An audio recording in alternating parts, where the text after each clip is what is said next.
Welcome to Word Insight. This is the part 2 of our last topic, the golden calf.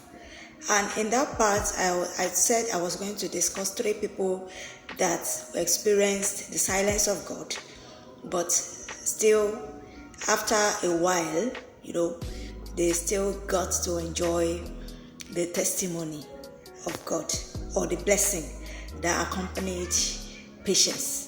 So the first person I would like to talk about is definitely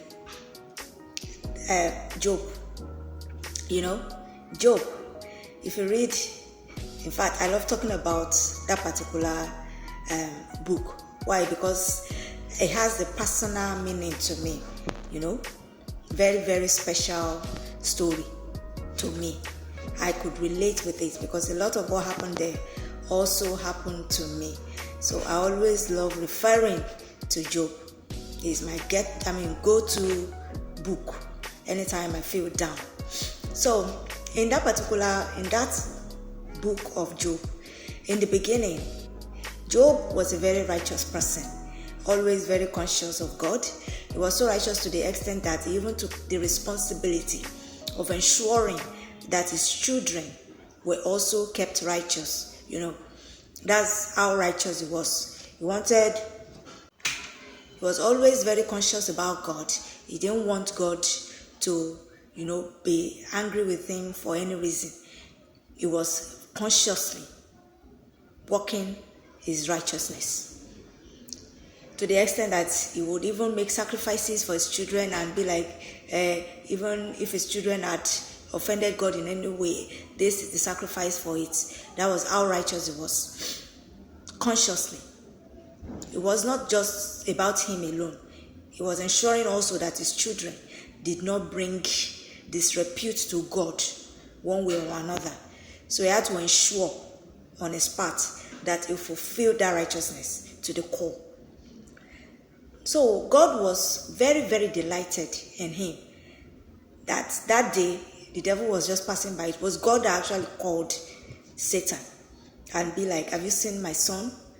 So when I said that, when I was talking about the book of the golden calf, and the reason I'm pointing out Job's story is because it was the devil that was going. It was God who called the devil's attention to Job. Not that Satan did not see Job, but Job had always been an untouchable somebody for him. He couldn't go near him. So it was God that called his attention and be like, look at my son. What do you have to say about him? Can't you see that he's righteous? God was boasting about him. I said in one of my videos, I said there were times that God would be the one to make a boast of you to the world. And it would be like, just check out my child. See how righteous my child is. See how he loves me. See how she loves me. See how dedicated she is to my work. Sometimes God would be like that. Another time, it would feel to us that God was absent.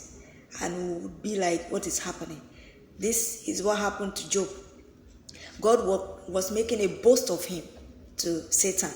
And was like, that is my son. What do you think about him? And the devil was like, what's so special about him? Is it not because you have always protected him? You have put a wall of protection around him, and I can't go near him. Just take away that wall and see if he will not deny you. And God was like, wow, what? What do you mean? Okay, fine. I'll take that wall away. Let me see if he will deny me. And God took that wall away, and at that instant, everything started going bad for Job.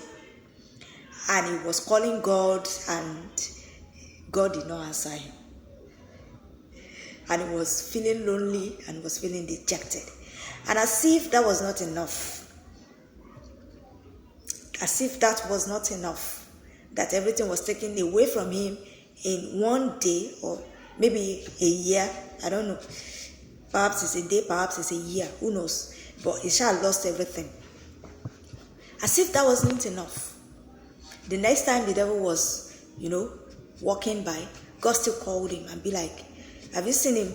Despite the fact that I took my wall of protection away from him, he still will not deny me What do you think? And the devil was like, is it not because, see, that is what the devil is. He will want to finish you completely. Want to finish you. The devil no send you. That's the truth. So it was like, Shebi, it's because you're still protecting him one way or the other. Yeah, you said you took away the wall of protection from him, but he's still enjoying perfect health. Why don't you let me deal with his health? And you will see that he will deny you. And God said, fine, well, go and do what you have to do, but do not take his life. The devil went and put sores and boils on him. And the man started battling with terrible boil on his body. Do you know how terrible it is to have your whole body full of sores and boil? He couldn't sleep. He could not sit still. He could not stand still. He could not lie down. He was in constant pain and agony. And he was calling God, and God did not answer him. And despite that, he still stood his ground. He still kept believing. Even when his friends came to mock him, to deride him, to make fun of him, and blame him, and tell him that he was a sinner, and that God was faithful and just, and would never reward his faithful servants with such terrible things. He was still saying that his life is in the hand of God, and that God is justified in whatever he did to him. How many of us can do that? How many of us? No wonder, after a little while, he got everything back and much more than he even asked for. And he still enjoyed long life to see his children's children to the 4th generation. See, God is always rewarding his own people. There is no toil, there is no labor that we have given to God that he will not pay us back for. No. No matter how long it takes, God is that just and faithful and fair. So, in view of this, I urge us, always please be patient with God. He knows what he is doing. Maybe he's just doing it for fun. Who knows? Who are we to question him? Because at the end of the day, if we decide to go our own way and find alternative, we will still have ourselves to blame. There was a video I released sometime back. I said, some people will be giving God ultimatum. If you don't do this at this time, then I'm going to do this. You can't give God ultimatum. He owns you. He owns your soul. He owns the whole world. He owns the time. You just cannot give him ultimatum. You can't. You just have. Because, okay, fine, you seek other alternatives. Those alternatives that you seek, they will still ask for your soul at the end of the day. The price that they will ask you to pay will be much more than that thing that you feel they can give to you. So, why don't you just exercise that little bit of patience and trust that God knows what he is doing? Even if he is just making fun of you, let him make fun of you. He is your owner. You cannot tell the potter that the vessel he has made is bad. No, it is not the place of the vessel to be telling the potter who made it that why would you make me like this? No, it is his choice. He owns the mortar. He is the one that owns the design. So whatever he wants to do with you, let him do it with you. Just only trust and obey. I hope that this would resonate with you, and that by this message you can exercise a little bit more patience with God and trust in his timing. He has made everything beautiful in his time.